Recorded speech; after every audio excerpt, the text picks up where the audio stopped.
brought to you by Dale Carnegie of Orange County. This is the 411 on Leadership podcast, where we discuss common sense leadership practices with executives in Southern California to transform you into the leader people want to follow. And this is the 411 on Leadership Interactive podcast. And no, you are not seeing double. We just happen to come in with essentially the same outfit. However, if you wanted to differentiate us, I'm Steve Thomas, and I'm the one with the pink. That's right, and I'm John with the solid white shirt. So. Yes, great minds think alike.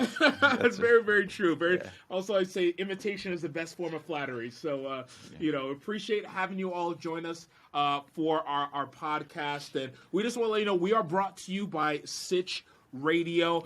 Please talk to our man Brian for all of your podcasting needs. So if you want to tell your story via podcast, go ahead and talk to our man Brian from CHRadio.com. And what else do we want our participants to join us, or our listeners to help us with? Yeah, we really appreciate you following along with us. And if you're seeing this, that we've had a conversation today on this Monday, please like and subscribe. We love to hear from you. Please add your comments. It means a lot. It gets us a chance to interact, to hear from you directly. So if you see that thumbs up button or the subscribe bell or whatever it is on the platform that you're looking at, Facebook, LinkedIn, YouTube, if you're listening to it on podcast, we really want to hear from you. So thanks for joining us today.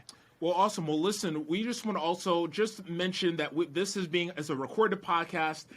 Typically, we do live. We had a couple of unforeseen technological issues, but nonetheless, we're so happy and we're moving forward, and we're just going to go ahead and just have a great conversation today. We're so very fortunate to have Barry Rondinella. He is the airport director of John Wayne Airport, join us this morning. And so tell us a little bit more about Barry, John. Yeah, we're so grateful to have Barry with us today. He is the airport director for Orange County's John Wayne Airport, the 50th busiest commercial airport in, is it North America or in the country? In the country. In the country. And Barry's aviation experience spans 4 decades and has more than 30 years of public sector experience in the airport and transportation industry. He's held increasingly responsible management positions in transportation and airport operations around Los Angeles County, City of Lompoc, Santa Maria. The list continues to go on, and former Air Force pilot. And, man, we are just so excited to have Barry with us today. Let me just tell you a little bit about the experience that the leadership he's bringing to John Wayne Airport. John Wayne Airport was listed as in the top 2 airports in the country. Steve, is that a big deal? I would say that is a really, really big deal. And so we're excited to have you on, Barry, and just to hear from you. And so, Barry, as we're talking about this, because this is we've had this conversation. This is no small feat considering the climate that we're in right now. When we think about travel, when we think about what's happened as it relates to the pandemic and the impact that that's had on travel. And so discuss with us a little bit your leadership and what is that one lesson that's helped you navigate and manage your teams to acquire just such a high rating for the airport? Man, that is a big question right there. Steve, John, great to be with you guys. Thank you for having me along. I think this is going to be a lot of fun. Yeah. Totally. When I got to John Wayne Airport in November of 2015, we had not ever cracked the top 15 of the J.D. Power survey. We instantly went to work on talking about what does a superior guest experience look like? How do we make this experience different than everywhere else? When somebody walks through the doors, we want them to say, man, this is different, right? It's not L.A., it's not Long Beach, it's not Chicago. Yeah. This is really cool. Flying is fun, right? But as an industry, we've kind of wrung all the fun out of it, right?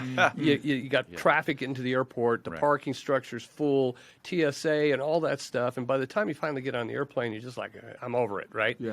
So we set out to bring the fun back. And so we chatted with everybody, custodians and airlines and TSA and my team and on. And we pictured what a great guest experience, a superior guest experience would look like.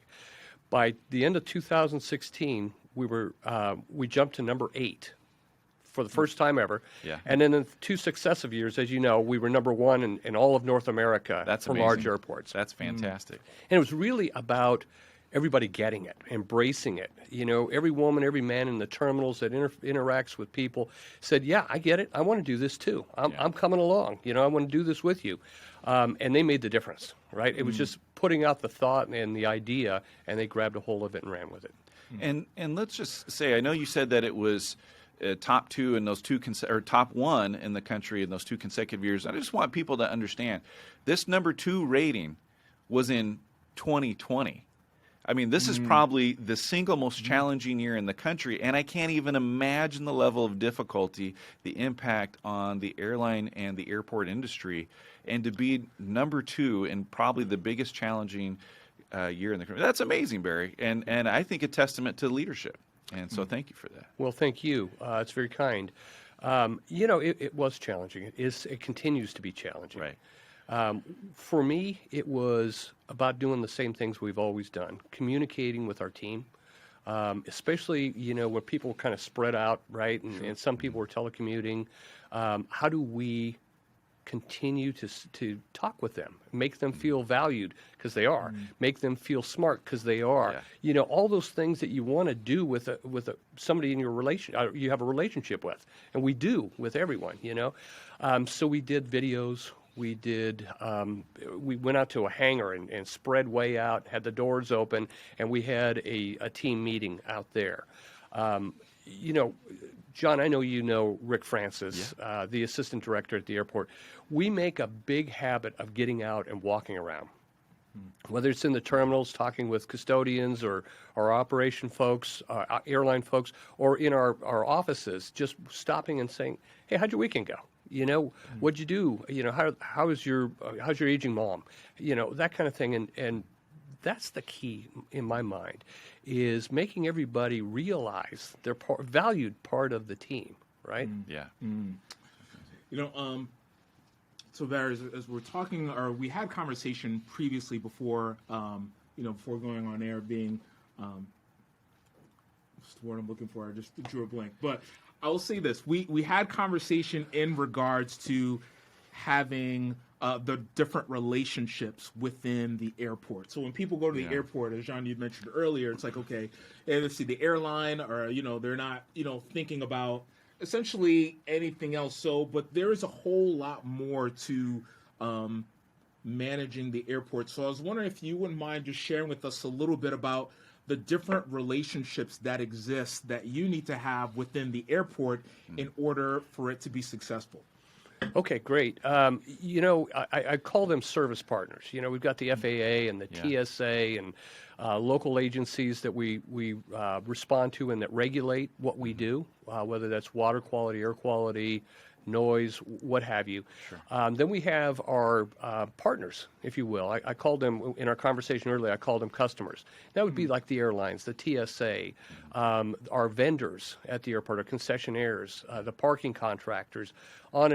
And it's really a facilitation. It's trying to pull all in the same direction. You know, I view the airport and any organization a lot like a football team. And I know not everybody follows football, but you get that somebody's got to throw the ball, somebody's got to catch the ball, somebody's got to block. Somebody has to fill the water and Gatorade cups on the table on the sideline to keep the team hydrated. In our organization, that woman, that man that fills those cups is as valuable as the quarterback or the receiver or the running back or what have you. We all have the same goal, right? March down the football field and score points. We just all have very different roles to get at that, right? Some of us have a gift of leadership. Others have a gift of technical natures or the ability to interpret what leaders say. All of those things come into play to make the team successful. It's so interesting because in a lot of ways, you mentioned you have multiple layers of guests or customers. You're responsible for the end user, so to speak, if we think about it in that standpoint, because you're the one, your name's on the building, right? It's, you know, it's John Wayne Airport, and yet you're also interacting with so many of these other different, if we can call it vendors or your guests, but from the customer standpoint, and just an amazing. I like you said an analogy earlier. If you think of like a shopping mall, you've got the one location, but there's a lot of different booths or vendors or stores within that, and it's still hopefully all working together for a great experience for the individual. So just a great thing, and we're just great to get a chance to hear from you about that and hear about your leadership background. Is it okay? What got you into aviation in the first place? That's a great question. I was always fascinated by flying. Okay. As a little kid, I just thought it was great. But as a poor kid, I never thought I'd have a chance to actually fly an airplane. And I was at a junior college, Mount San Antonio College in Walnut, California. Yeah. And I was doing about like I did in high school, C-, just barely hanging in there, no real direction. And I overheard some people talking that the college had a flight training program, and Okay. you could actually get a private pilot's license. And I didn't believe them. I said, there's no possible way that could happen, Sure enough, it was true. I transferred into that. I jumped onto the dean's list almost instantly, and everything turned around for me. There was a passion there, right? Yeah. So I just wanted to fly jets in the Air Force. That's all I ever wanted to do. Never thought a day past that. I had programmed every single day of my life leading up to that. But when I left the Air Force, I said, okay, now what, right? And so I kind of wandered around, did a whole bunch of things, but I ended up gravitating back towards airports and aviation. I've got a degree. I was flying supersonic airplanes a little bit ago. I was pumping gas into Cessnas and Pipers and doing airport maintenance, just to be back around it. Yeah. And one day my boss came in, and I will say the assistant manager at that airport wasn't really interested in doing his job. He wanted to talk with the guys flying. So I did a lot of his work, and I liked it, and I was good at it. And one day the manager came in and put down a job application, and he goes, you should apply for this. And it was this little tiny airport on the central coast of California.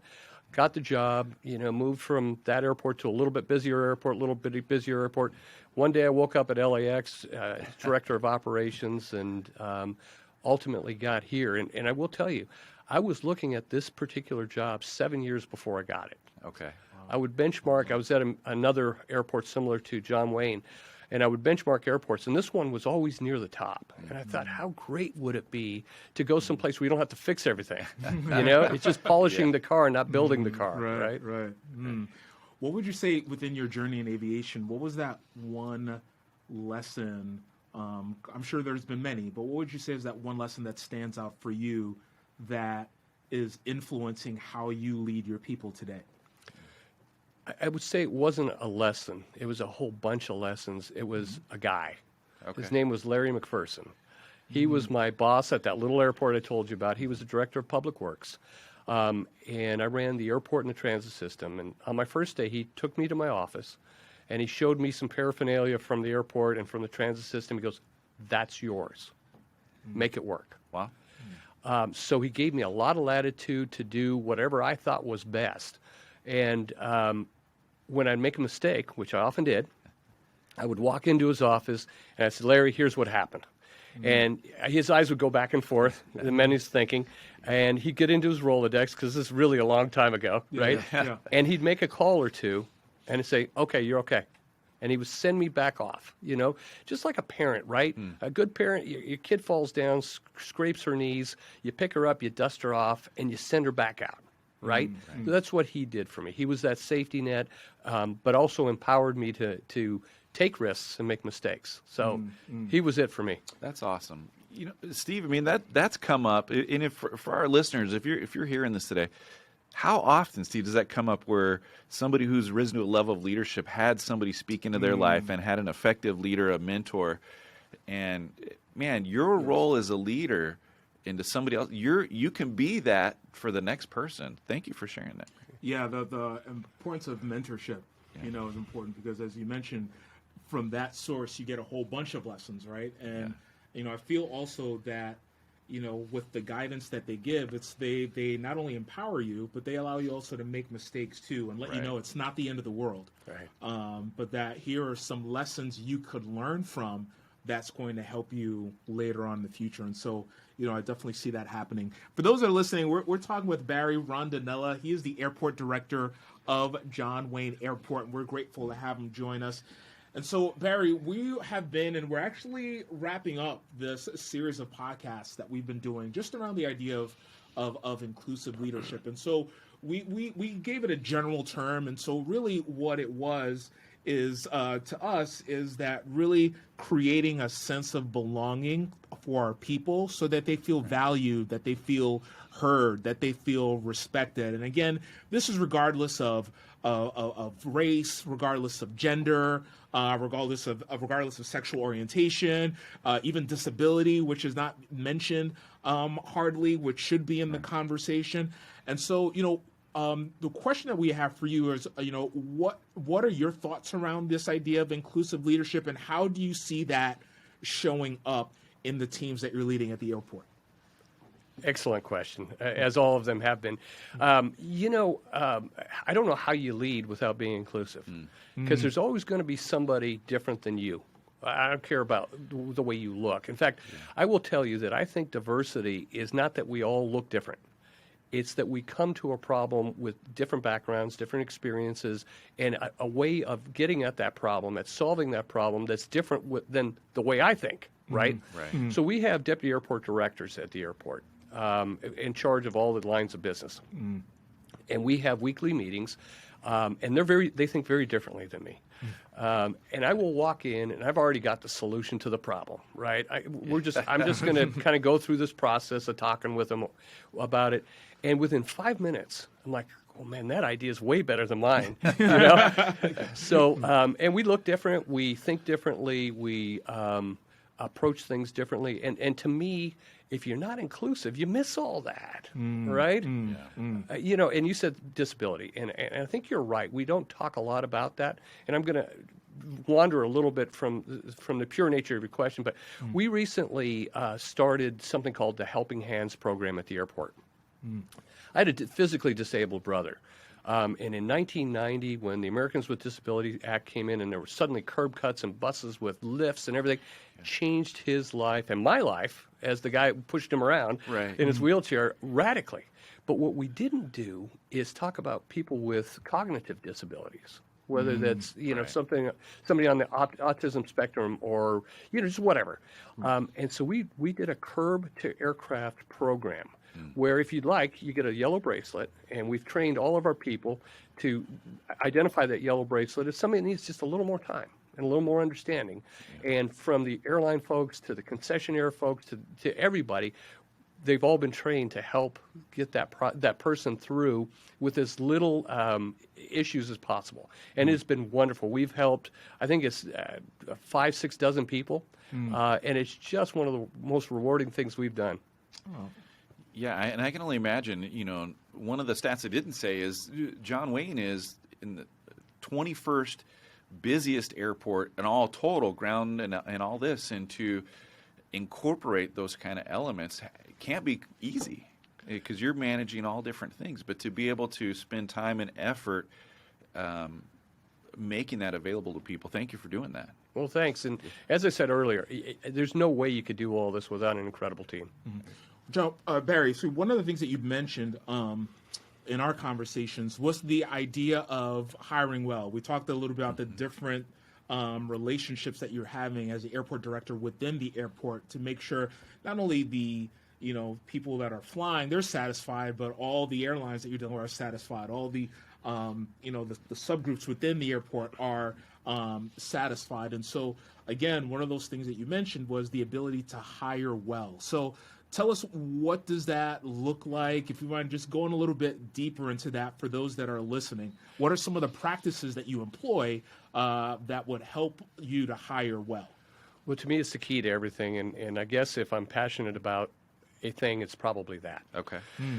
We have 3 overarching goals at the airport. The first is to be a good neighbor. Second is provide a superior guest experience, and then be safe and secure. But the overarching for those overarchers is hire well, because if you hire well, all those things take care of themselves, right? People do what they're supposed to do, and they're interested in doing those things. If you hire poorly, you're essentially, and the government walking into a 20 or 30-year relationship with somebody that doesn't quite fit right? And they feel it. It's stressful for them. This organization thinks differently than I do. It's going in a different direction. And it takes a lot of time and energy. It robs the organization from what it really ought to be doing.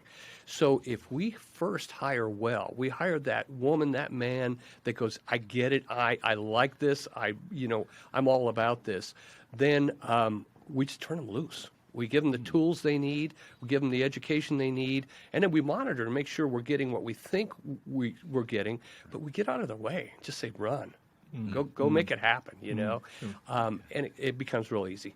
So, Barry, in that process, is there a specific thing that you're looking for? I'm sure there's many, but is there one specific? And I mentioned that because you would have some HR leaders that listen to this podcast, they're hearing you, and they're saying, hey, you know what, I mean, that's what I've been hired for. I'm going in these process, in my mind, hiring well, yet, they have a couple people that doesn't work out as well as they would have liked. So is there like a specific process or practice, and you don't have to reveal your whole strategy, but if there's a specific practice that you would recommend for those HR leaders that are listening, simply because we're dealing with this idea called the Great Resignation, right, where mass people are leaving their jobs in droves, right? And so what can HR leaders do, or what is that one thing based on what you're doing that you would recommend for them to help them to, in your words, hire well? So from the HR perspective, just bring me qualified candidates. That's all I can ask from you. Okay. When I interview you, or when my team interviews somebody, we're looking for your character. We're looking at your soul a little bit, right? I can teach you how to do anything at the airport, right? Some of it's complicated, but we can all grasp it. We can do it. But I can't fix you if you've got a sour attitude, if you think about the world in different ways that are negative ways. I can't change that, right? You're an adult. You've formed yourself, right? And short of psychotherapy or something like that, you're just not going to change. So I want to know whether you're completely skilled or not, whether you're a good woman, a good man. Right? And that's subjective. I mean, we all have to figure that out. But we first seek to get the most qualified people, and then we want to make sure you've got the right attitude. Yeah, that leads so much when you're building that team, because you want a team that meshes well. Yeah. Do you practice like team or group interviews also? Is that part of the process? By the way, before I get there, we have left positions vacant because we can't get the right people. Okay. And we'll just keep trying, right? But yeah, we have this neat thing. I told you about our deputy airport directors. Rick directly, my assistant director, directly oversees them as sort of a chief of staff. But when we're bringing in, the chemistry in that group is phenomenal. I told you we all think differently, but we generally like and respect each other. And the last thing I want to do is hire somebody as a new deputy airport director that sours that. So once Rick and I get to the point where we're like, yeah, I think she's the one, right? We'll bring in 3 candidates to meet with the dads, and we'll create a scenario, a problem, right? We'll say, okay, this is in the finance wheelhouse. Lead the discussion with the other deputy airport directors on how we get out of this mess, right? And we purposely make it real messy. And it gives the other dads, I'm going to shorthand, it gives the other dads and we have moms that are dads, by the way. It gives the other deputy airport directors an idea of who this person is, how they think, and how they're going to interact on a daily basis. Because we spend a lot of time together, right? Yeah. And I know that you're a reader. And one of the books, it's interesting, is you bring up those things of different ways of thinking. Malcolm Gladwell has a book called David and Goliath, and how people approach things differently. And he talks about how individuals with dyslexia view things differently. Part of it is a programming of the brain and the way they view things, and that there is a disproportionate amount of people with dyslexia in top leadership positions in the country. And he says part of it is, as they've tried to understand, look at it, because they see things differently. And when you're the fish swimming in a different path in the stream, and so with that, they probably see different solutions, different answers to different problems. And I see from your perspective there that has really been a big key element there at the airport. One thing I also from this conversation that we're having too is that when we're thinking about hiring well, and what I'm hearing is hire for character.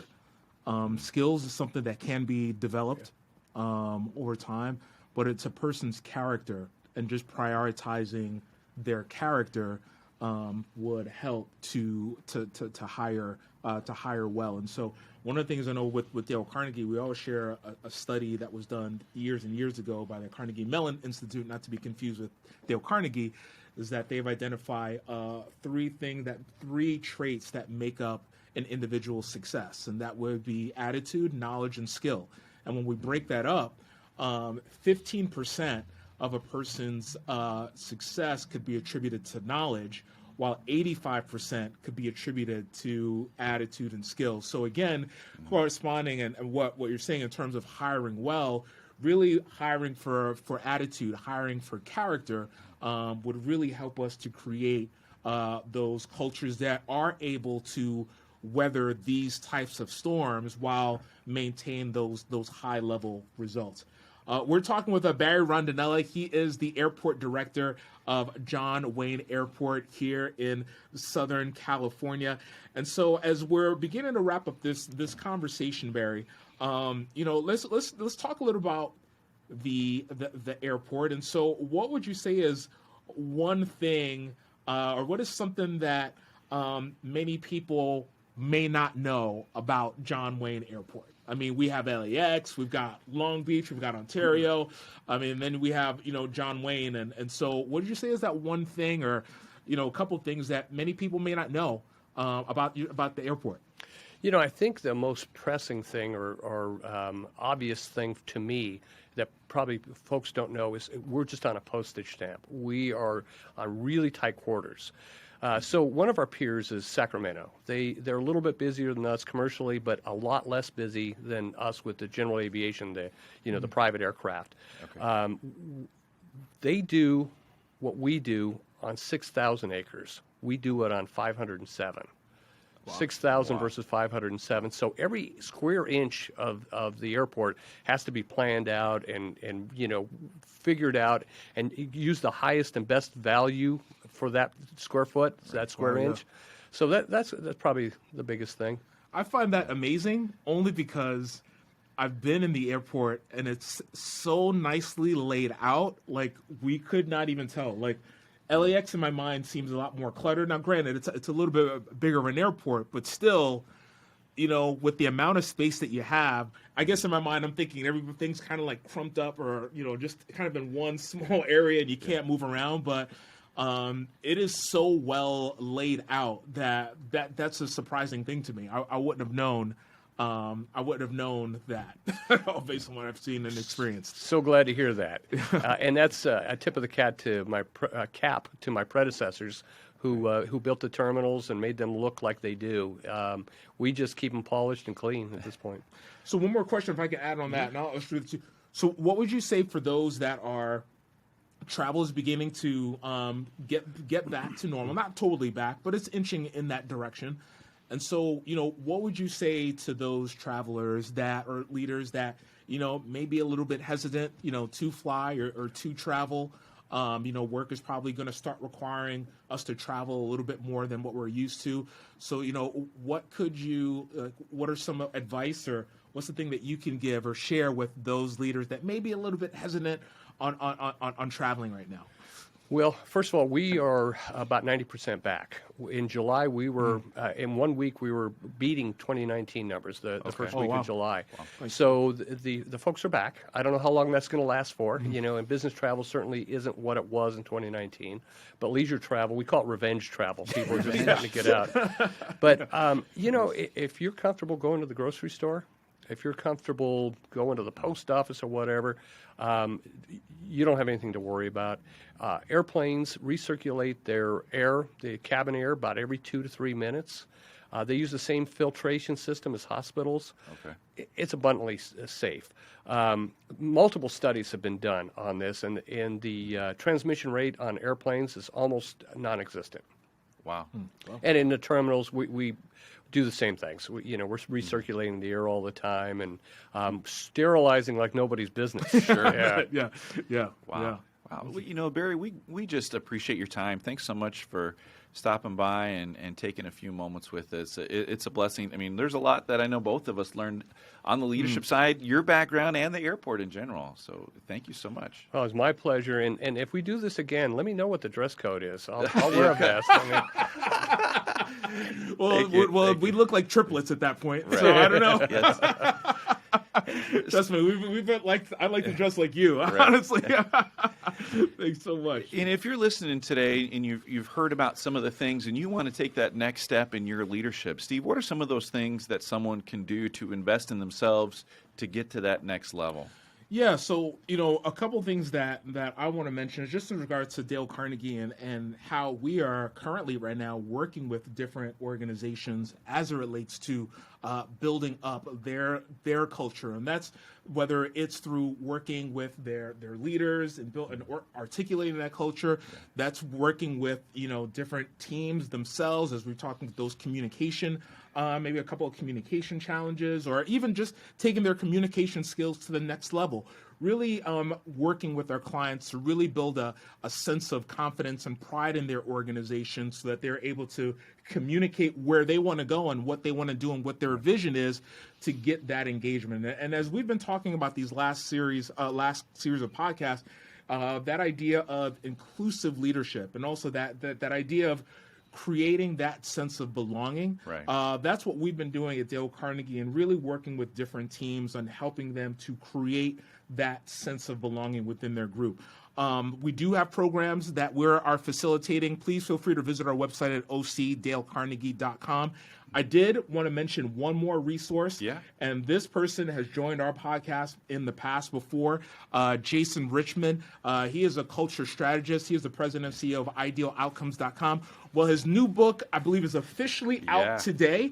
It's called Culture Ignited, Five Strategies for Adaptive Leadership. And I've already read, not the whole book, but I'm going through the book currently right now. I've been fortunate enough to get a little bit of an advanced copy. And so one of the things that we talk about in inclusive leadership, the final chapter in this book goes into diversity and inclusion and what that looks like in different cultures. I encourage you to get this book if you are looking to really make a positive difference within your culture. It is available on Amazon. Again, the book is Culture Ignited, 5 Strategies for Adaptive Leadership. And again, you can find that on Amazon.com. Barry, thank you again so much for having you join us on the podcast. I'm getting a little tongue-tied because I'm still pretty excited about him joining us. And so we look forward to next week starting a brand new series of podcasts. And so thank you all so much for joining us. And I normally do an ending quote, but I do want to read this as it relates to inclusive leaders and the results that they give. Inclusive organization with inclusive cultures are 2 times more likely to exceed financial targets, 3 times more likely to be high performing, 6 times more likely to be innovative and agile, and 8 times more likely to achieve business outcomes. And we've seen that live today at the John Wayne Airport. Remember, managers light a fire under people, while leaders light a fire in people. Have a great week. Thanks so much.